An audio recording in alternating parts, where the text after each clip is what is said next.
Little ఆర్ట్స్‌తో బాగా వచ్చింది కాబట్టి మీకు దిష్టి తగిలినట్టుంది. అందుకే మీ మీద నెగెటివ్ ట్రోల్స్ అది ఇది కూడా కంటిన్యూ అవుతదేమో అని చెప్పేసి అలా వస్తుందేమో. సో, పార్ట్ ఆఫ్ పక్కన పెడితే సక్సెస్ ఇవన్నీ కూడా పక్కకు తీసుకెళ్తది. Yes sir. సో, నిహారిక లాంటి ఇన్‌ఫ్లుయెన్సర్‌ని పెట్టుకొని చాలా టాప్ స్టార్స్ తో ప్రమోట్ చేసిన నిహారిక మీకు ఉండగా ఆడియన్స్ మీకు ఎందుకు థియేటర్‌కి వచ్చేసి చూస్తారనేది ఒక కాన్ఫిడెన్స్ ఉంది. సో, ఒక్కసారి నిహారికకి ఇస్తారా mic? Yeah! Right. So, Niharika garu, hello so sir. So ఎన్నో సినిమాలకి మీరు ఇన్‌ఫ్లుయెన్సర్‌గా ఆడియన్స్‌ని థియేటర్ రప్పించేటువంటి ప్రమోట్ చేశారు. ఇప్పుడు మీ సినిమానే స్క్రీన్ మీద రాబోతుంది. సో, ఇంకా కొన్ని గంటల్లో చూడబోతున్నాం.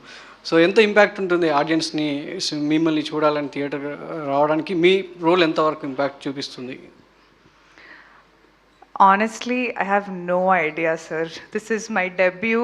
అది నేను అక్కడ వేరే స్టార్స్తో చేస్తే వాళ్ళ సినిమాకి ఒక చిన్న పుష్ లాగా, కానీ they're still coming to those theatres to see those stars. నేను ఒక సర్కారీ వారి పాటకి వెళ్ళింది మా మహేష్ బాబుని చూసుకోవడానికి, నేను ఆయనతో ప్రమోట్ చేశానని కాదు.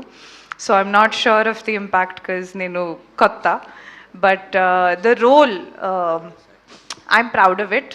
ఒక డెబ్యూకి ఒక అమ్మాయికి ఇంత స్కోప్ ఉన్న రోలు అండ్ ఇంత క్యారెక్టర్ ఆర్క్ ఉన్న రోలు నాకు రావటం అది చాలా lucky. And I'm very happy that Vijay was able to see me in that role. Yeah, I'm ఎక్సైటెడ్గా ఉన్నాను, నర్వస్గా ఉన్నాను. దేవుడికి ఒక 100 సార్లు దండం పెట్టుకున్నాను ఈరోజు.